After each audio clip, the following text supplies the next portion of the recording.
ಕುರಾನ್ ಅನ್ನೇ page number 188 ಅಲ್ಲಿ ತೋರಿಸ್ತಾ ಇದ್ದೀನಿ. ನೀವು ತಗೋ ನೋಡಿದ್ರು ಕೂಡ ಇದೇ ಇರುತ್ತೆ ನೋಡಿ. ಇದು ಕೂಡ ವೆರಿ ವೆರಿ ಇಂಪಾರ್ಟೆಂಟ್. ಕುರಾನಿನ 299ನೇ ಪೇಜ್ ಅಲ್ಲಿ ನಾನು ನಿಮಗೆ ತೋರಿಸ್ತಾ ಇದ್ದೀನಿ. ಕುರಾನಿನ 299ನೇ ಪೇಜ್ ನಲ್ಲಿ ಇವರು ಕುರಾನ್ ನಲ್ಲಿ ಬರೆದಿದೆ, ನಿಷೇಧಿತ ಮಾಸಗಳ ಕಳೆದ ಬಳಿಕ.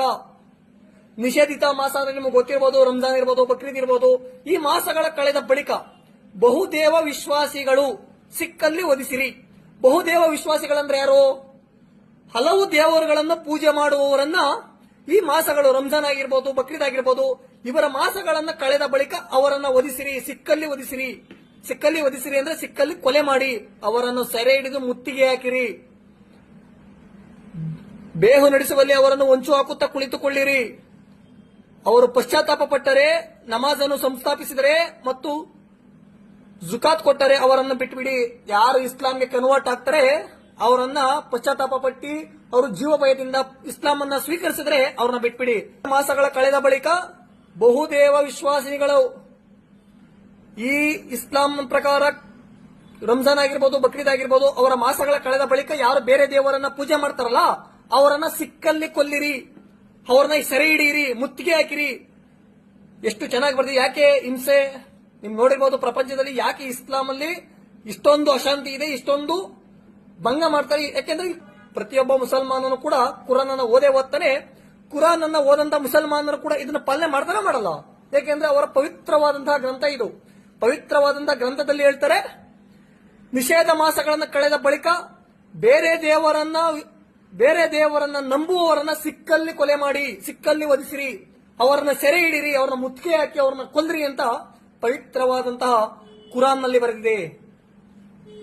ಇದು ನಾನು ಸುಳ್ಳು ಹೇಳ್ತಿರೋದಲ್ಲ, ನೀವು ಚೆಕ್ ಮಾಡಿದ್ರು ಕೂಡ ಹೀಗೆ ಇರಬೇಕು ನೋಡಿ ಸ್ನೇಹಿತರೆ. ಪೇಜ್ ನಂಬರ್ 834 ನಲ್ಲಿ ಹೇಳ್ತಾರೆ, ಇದೇ ಕುರಾನ್ ನಲ್ಲಿ ಬರ್ತಿದೆ, ಯುದ್ಧದಲ್ಲಿ ನೀವು ಎದುರಿಸಿದಾಗ ಪ್ರಥಮ ಕೆಲಸ, ನೀವು ಮೊದಲನೇ ಕೆಲಸ ಮಾಡಬೇಕಾಗಿರೋದು ಅವರ ಕತ್ತು ಕಡಿಬೇಕು.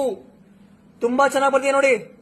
ಯುದ್ಧದಲ್ಲಿ ನೀವು ಎದುರಿಸಿದಾಗ ಪ್ರಥಮ ಕೆಲಸ ಅವರ ಕತ್ತು ಕಡಿಯುವುದಾಗಿರುತ್ತದೆ. ನೀವು ಅವರನ್ನು ಚೆನ್ನಾಗಿ ಸದೆ ಬಡಿದ ಬಳಿಕ ಕೈದಿಗಳನ್ನು ಬಿಗಿಯಾಗಿ ಕಟ್ಟಿರಿ. ಆ ಬಳಿಕ ನೀವು ಅವರ ಮೇಲೆ ಸೌಜನ್ಯ ತೋರಬಹುದು. ಮೊದಲು ಕತ್ತು ಕಡಿರಿ, ಆಮೇಲೆ ಕೈ ಕಟ್ಟಿರಿ, ಆಮೇಲೆ ನೀವು ಸೌಜನ್ಯವನ್ನ ತೋರಿ. ಇದು ನಾನು ಹೇಳ್ತಿರೋದಲ್ಲ, ಕುರಾನಿನ 49ನೇ ಅಧ್ಯಾಯ ಮುಹಮ್ಮದ್ ಅದರಲ್ಲಿ 4ನೇ ಪ್ಯಾರಾಗ್ರಾಫ್ ಹೇಳ್ತದೆ, ಯುದ್ಧವನ್ನು ನೀವು ಎದುರಿಸಿದಾಗ ಮೊದಲನೇ ಕೆಲಸ ನೀವು ಅವರ ಕತ್ತನ್ನು ಕಡಿಬೇಕು. ಇದು ನಾನು ಹೇಳ್ತಿರೋದಲ್ಲ, ಪವಿತ್ರವಾದಂತಹ ಕುರಾನ್ ಹೇಳ್ತಿರೋದು. ನಮ್ಗೆ ಇವ್ರ ಮೇಲೆ ದ್ವೇಷ ಅಲ್ಲ, ನಮ್ಗೇನು ಮುಸಲ್ಮಾನರ ಮೇಲೆ ದ್ವೇಷ ಅಲ್ಲ.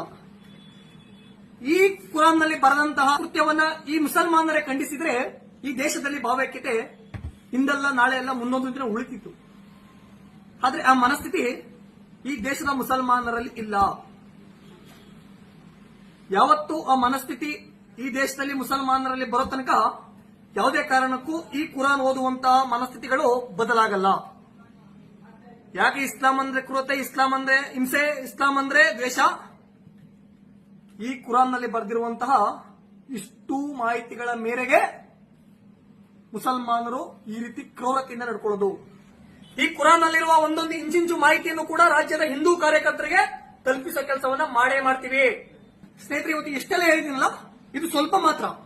ಇನ್ನು ಬೇಕಾದಷ್ಟಿದೆ ಇದರಲ್ಲಿ, ಇನ್ನು ಬೇಕಾದಷ್ಟಿದೆ. ಎಲ್ಲವನ್ನು ಕೂಡ ಬಿಚ್ಚಿರ್ತೀನಿ, ಪ್ರತಿಯೊಂದನ್ನು ಕೂಡ ಬಿಚ್ಚಿರ್ತೀನಿ.